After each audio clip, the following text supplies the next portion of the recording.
Hey, Colab Coach here, yet again to share some wise words of wisdom for the week. It's week two of the Freedom Series, week number two. So excited to go a little bit deeper with you with the Freedom Series. And with that being said, I have a question slash thought for you to think about, and that is how to have freedom in relationships. How to have freedom in your relationships. Now, last week I talked about what freedom is. What does freedom look like to you? For me, the freedom in relationships means that you're able to speak your mind. It means you're able to have a healthy conversation with your significant other, or it could be someone like a friend or a family member, where you're able to provide input and you're able to speak freely into what you want for your relationships, what your wants and needs are, your dislikes, so on and so forth. Now, we're going a little bit deeper this week, and we're actually talking about how to actually do that. It's one thing for us to say, okay, I want something. It's another thing for us to actually act on it. And that's what I'm here to talk about today, creating that freedom and making that decision to have that freedom. I believe it starts with one deciding something and then acting on it and then making sure you continue to act on it until you achieve it. And that's the biggest thing in anything in life. But the problem that we have, and I've had in the past with actually getting that freedom in your relationships, is to actually be consistent with it. So how do we get consistent? That's the $1 million question. How do we get consistent in wanting and having that need and want to get that freedom? You have to put yourself in the situation. Now, it's easy for us to think about something to believe is going to happen, but once you put that work into it, once you actually make sure you put yourself in the equation of making sure it actually happens, it's a complete game changer, because everything that you're going to create going forward with that idea is now placed on you. It's not placed on someone else. It's not placed on actually thinking someone else is going to come save the day. It's not placed on the idea that maybe years down the line things will happen and there'll be a shift. No. Once you decide that you're going to create this happiness for yourself, once you decide that you're going to create this freedom for yourself, it is up to you to create it. It is up to you, no matter if the action starts to decrease, no matter if it starts to increase, no matter if it's even playing, no matter if your significant other starts to see a change that they actually accept, or they don't see a change that they do not accept, or they see a change that they do not accept. That all relies on what you created. Now, that's a lot of pressure. That is a lot of pressure. And yet, a lot of people will go the easy route. What I mean by the easy route is to make a decision that makes them comfortable, and that is to let someone else dictate the relationships. Because once you give that power to someone else, once you give that control to someone else, you do not have to put as much effort into it. Let's put it simply and make an example out of it. If you're with a significant other and they're making all the decisions in your relationship, who's taking care of the kids if you have kids, what restaurants you go to, what the date looks like, what your finances are set up as, what living arrangement you have, what exactly is spoken about in a relationship and what's not spoken about in a relationship. It is easier to live in that type of relationship until you are fed up with it. That's when you start to see breaking points in relationships, because people tend to get fed up with just living one type of lifestyle based on someone else, because they feel like they don't have a voice in it. That is what the freedom is in a relationship. You are literally putting your voice into the relationship. You're literally putting yourself back into the relationship. And if you're not putting your voice into the relationship, that foundation that you have in your relationships is not really based on what you want and what your needs are. It's not equal. It's not balanced. It's literally one-sided. So when you're basing your foundation on a significant other, that foundation is based on what their needs and wants are. It's not really catering to you, or it's going to make you a afterthought. It's going to make you a second decision, a second choice.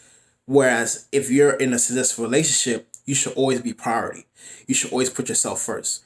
Now, you're looking at me like, okay, all right, this sounds good. But what about if I'm in a committed relationship and this has been going on for years? It's time for you to make a decision. It's time for you to make a decision. What are you ready to create right now? What are you ready to change right now? Because if you're stuck in that relationship where your significant other is literally making all the decisions and you're tired and you're fed up with it, most likely a day from now, a week from now, a month from now, a year from now, you're gonna either leave the relationship or find someone else that's going to cater to what your needs are. And we don't want you to step out of a relationship because you want to be committed into a relationship. But you have to realize that if you do not make a change and you don't make a decision to make your relationship better, then it's only going to go to the negative aspects that we just talked about. So, what you can do today, first thing to do, talk to your significant other. Say, hey, I feel like there's some changes that need to be made. It's not as if we're not accommodating your wants and needs, but it's time to accommodate my wants and needs as well. I'm not saying that I have to be a priority 24/7, but I have to be a priority regardless. I have to be something that you acknowledge, and my feelings and wants and needs have to be acknowledged as well. Those are the biggest things that you have to discuss with your significant other today. Then conversations can stem from that. Well, what does that look like? How exactly should it be done? What are some things that you don't like that I should not continue to do? What are some things that you do like that I need to continue to do? What your love language is, if you haven't had that conversation yet. This is all based on your freedom.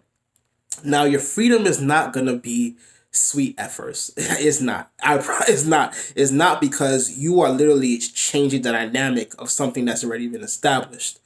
If you're changing a dynamic of something that's already established, it's gonna be rough. It's gonna be having a lot. It's gonna have a lot of rough edges to it, and you might have a lot of confusion and discomfort. But that's okay, because you know your breakthrough is coming. Once you know that there is a goal in sight, yes, at first it's gonna be rough, but at least you know you are progressing into that freedom that you're seeking. Now, if you have a significant other that's not receptive on how you want to create that freedom for you, you have to make a decision for yourself. Is this something that you're willing to put up with? Is this something that you're willing to stay with? Are you really ready to just commit to your significant other when they're not ready to commit to you? And your wants and needs, and they're just focused on their wants and needs. You have to make a decision within yourself, because then it becomes toxic. If your feelings and wants and needs are addressed, and you clearly and plainly talked about it, had a dialogue with your significant other, and they're not really receptive of it, that's when you have to have a third party step in, such as a coach or a counselor, a therapist, where they're able to assess what is the drawback there. Why is your significant other so hesitant on seeing your point of view? Now, if you're single, I don't want to leave the single people out, the people that are seeking relationships right now. You have to be able to work within yourself, focus on that love within yourself, that self-love, that self-care within yourself, to realize what that freedom looks like in a relationship. Best way to do that is to realize what kind of freedom you have within yourself now. What are the liberties that you're changing on a constant basis to make yourself better? What is the self-development that you're creating within yourself to make yourself better? That's the same thing that applies within yourself, in a relationship, and out and without a relationship. Because just because you're in a relationship, and I say this to a lot of people, just because you're in a relationship, that doesn't mean you personally do not stop growing. Your relationship is another level, but you should be continuing to grow as your relationship grows within yourself. It goes hand in hand. So, if anything is difficult at this moment, that means you have to find something that has to change. If anything is difficult in your relationships right now at this moment, you have to seek that freedom. Because if it's difficult, that means that freedom is not truly in place. The freedom of you speaking your mind and you not having any bad repercussions of it is not in place. The best thing to do is to seek a coach like myself. So how do you do that? Go ahead and go to my website, yourcolabcoach.com. Do that relationship checklist, see if we're a good fit for each other. Look at my coaching packages. Sign up for that free 15-minute coaching session to see if we're a good fit and see if I can help you. Follow me on Facebook, Colab Coaching. Follow me on Instagram, Colab Coaching. All my videos, all my series are on YouTube. Go ahead and watch them. And in the meantime, share this with anyone that's struggling to figure out how how to create that freedom in our relationships, either personally or with a significant other, friend, family, whoever it may be. Thank you so much for watching. Have a wonderful day. Thank you. Be safe out there.